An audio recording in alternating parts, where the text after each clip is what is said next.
नमस्कार, मैं हूं अंकित और इस लाइव में हम जो नई नेशनल एजुकेशन पॉलिसी है उसको रिव्यू करेंगे और जानेंगे कि इस नई पॉलिसी में क्या खास बात है और इससे किस तरह का बदलाव हमें हमारे यहाँ के एजुकेशन में देखने को मिल सकता है। क्योंकि फ़िलहाल जो भारत में एजुकेशन की व्यवस्था है वो उस उच्च स्तर की नहीं मानी जाती ज़्यादातर राज्यों में, और हमारे यहाँ लिटरेसी रेट भी काफ़ी कम है। खैर, जो नेशनल एजुकेशन पॉलिसी 2020 है, ये तीसरी बार ही किसी एजुकेशन पॉलिसी में बदलाव हुआ है। इससे पहले 2 बार और एजुकेशन पॉलिसी लाई गई थी, एक बार जवाहरलाल नेहरू के समय पर, फिर इंदिरा गांधी के समय पर, और अब प्रधानमंत्री नरेंद्र मोदी के समय पर नई एजुकेशन पॉलिसी बनाई गई है। लगभग 34 साल के बाद ऐसा कहा जा रहा है कि ये नई एजुकेशन पॉलिसी आई है। तो इससे जुड़ी कुछ अहम बातें हम करने जा रहे हैं कि कौन कौन सी चीज़ें बदलेंगी इस एजुकेशन पॉलिसी के दौरान। तो सबसे पहले तो ये कि जो मानव संसाधन विकास मंत्रालय है, अब वो शिक्षा मंत्रालय बन जाएगा। यानी कि अब ministry of human resource and development नहीं होगा और अब सिर्फ शिक्षा मंत्रालय ही होगा। तो अब जो हमारे यहाँ HRD मिनिस्टर हैं उन्हें शिक्षा मंत्री ही कहा जाएगा। साल 2030 तक स्कूली शिक्षा में 100% GER यानी कि ग्रॉस एनरोलमेंट रेशियो के साथ माध्यमिक स्तर पर एजुकेशन फॉर ऑल का लक्ष्य रखा गया है। रिसर्च करने के लिए नेशनल रिसर्च फाउंडेशन की स्थापना की जाएगी। NRF का मुख्य उद्देश्य विश्वविद्यालयों के माध्यम से शोध की संस्कृति को सक्षम बनाना होगा। NRF स्वतंत्र रूप से सरकार द्वारा एक बोर्ड ऑफ गवर्नेंस द्वारा शासित होगा। पाठ्यक्रम क्षेत्रीय भाषाओं में विकसित किए जाएंगे। वर्चुअल लैब विकसित की जा रही है और एक राष्ट्रीय शैक्षणिक टेक्नोलॉजी फोरम यानी कि NETF बनाया जा रहा है। स्कूल पाठ्यक्रम के 10+2 ढांचे की ही तरह 5+3 और 3+4 का नया पाठ्यक्रम संरचना जो है वो लागू किया जाएगा, जो 3 से 8, 8 से 11 और 11 से 14 और 14 से 18 उम्र के बच्चों के लिए।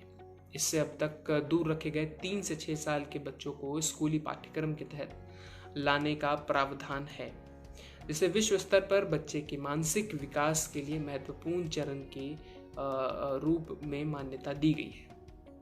पढ़ने लिखने और जोड़ घटाव गुणा भाग यानी बुनियादी गणित पर ज़्यादा जोर दिया जाएगा। बुनियादी साक्षरता और संख्यात्मक ज्ञान की प्राप्ति को सही ढंग से सीखने और इसे ही बुनियादी शर्त माना जाएगा। NCERT 8 वर्ष की एज तक के बच्चों के लिए प्रारंभिक बचपन देखभाल और शिक्षा के लिए एक राष्ट्रीय पाठ्यक्रम और शैक्षणिक ढांचा विकसित करेगा। नई शिक्षा नीति में 5वीं क्लास तक मातृभाषा, स्थानीय या क्षेत्रीय भाषा में पढ़ाई का माध्यम रखने की बात कही गई है। इससे क्लास 8 या उससे आगे भी बढ़ाया जा सकता है। विदेशी भाषाओं को पढ़ाई सेकेंडरी लेवल पे होगी। हालांकि नई शिक्षा नीति में यह भी कहा गया है कि किसी पर भी भाषा जो है वो थोपा नहीं जाएगा, यानी कि आप जो है सेलेक्ट कर सकेंगे। अगर आपको कोई डिफरेंट भाषा सीखनी है या समझनी है, उसे जाननी है, एज ए सब्जेक्ट के रूप में चुनना है, तो आप उसे जो है सेलेक्ट कर सकते हैं। GDP का 6% हिस्सा जो है वो शिक्षा में लाने का लक्ष्य रखा गया है, जो अभी फिलहाल 4.43% है। ये बहुत इम्पोर्टेंट है।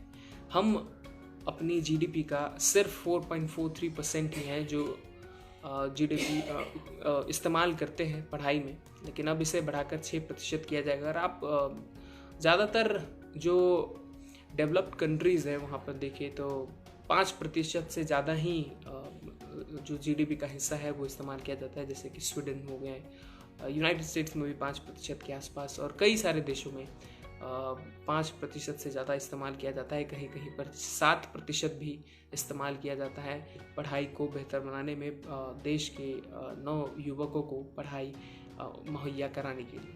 6ठी क्लास से वोकेशनल कोर्स शुरू किए जाएंगे। इसके लिए कुछ इच्छुक छात्रों को 6ठी क्लास के बाद से ही इंटर्नशिप कराई जाएगी। इसके अलावा संगीत, ललित कला और परफॉर्मेंस आर्ट जैसे पर्सनल डेवलपमेंट्स मीडियम और एक्स्ट्रा करिकुलर एक्टिविटीज़ जो हैं अब मुख्य पाठ्यक्रम का हिस्सा होंगे। इससे पहले ये एक्स्ट्रा करिकुलर एक्टिविटीज़ थे, लेकिन अब मुख्य पाठ्यक्रम का हिस्सा होंगे। उच्च शिक्षा के लिए सिंगल रेगुलेटर रहेगा, सिर्फ लॉ और मेडिकल कॉलेज को छोड़ के, यानी कि NCERT और UGC जो है उसकी जगह अब एक उच्च शिक्षा के लिए national higher education regulatory authority का गठन किया जाएगा। उच्च शिक्षा में 2035 तक 50% GER यानी कि ग्रॉस एनरोलमेंट रेशियो पहुंचाने का लक्ष्य है। उच्च शिक्षा में 3.5 करोड़ नई सीटें जोड़ी जाएंगी, यानी कि लगभग 3.5 करोड़ नई सीटें जो हैं वो जोड़ी जाएंगी। पहली बार मल्टीपल एंट्री और एग्जिट सिस्टम लागू किया गया है। आप इसे इस तरीके से समझ सकते हैं, आज की व्यवस्था में अगर 4 साल इंजीनियरिंग पढ़ने या सेमेस्टर पढ़ने के बाद किसी कारणवश आगे नहीं पढ़ पाते हैं तो आपके लिए कोई उपाय नहीं होता, लेकिन मल्टीपल एंट्री और एग्जिट सिस्टम के बाद 10 साल के बाद सर्टिफिकेट, 2 साल के बाद डिप्लोमा और 3-4 साल के बाद डिग्री मिल जाएगी। इससे उन छात्रों को बहुत फ़ायदा होगा जिनकी पढ़ाई के बीच में किसी वजह से छूट जाती है। उच्च शिक्षा में कई बदलाव किए गए हैं। जो छात्र रिसर्च करना चाहते हैं उनके लिए 4 साल का डिग्री प्रोग्राम होगा। जो लोग नौकरी में जाना चाहते हैं उनके लिए 3 साल का डिग्री प्रोग्राम होगा। जो रिसर्च जाना चाहते हैं वो 1 साल के MA और 4 साल के डिग्री प्रोग्राम के बाद सीधे PhD कर सकते हैं, उन्हें MPhil करने की ज़रूरत नहीं होगी। तो ये थे कुछ अहम बदलाव जो नेशनल एजुकेशन पॉलिसी 2020 में है, और एक तरीके से बहुत ज़रूरत थी हमें इस बदलाव की, क्योंकि लगातार ही हम देख रहे थे कि जो एजुकेशन हमारे पूरे देश में, खास करके रूरल एरियाज़ में, जब हम गवर्नमेंट स्कूल्स की बात करते हैं और कई स्टेट्स में जो गवर्नमेंट यूनिवर्सिटीज़ की बात करते हैं, वो उस उच्च स्तर की शिक्षा नहीं दे पाती, जिस वजह से होता ये है कि जो लोगों को प्राइवेट एजुकेशन की तरफ बढ़ना पड़ता है, और जहाँ पर अच्छा खासा पैसा जो है वो लगता है गार्जियंस का। तो ये एक अच्छी पहल है सरकार की। इसी के साथ इस लाइफ की समाप्ति। आप हर रोज़ मेरे साथ जुड़िए और जानते रहिए कि देश दुनिया में क्या चल रहा है।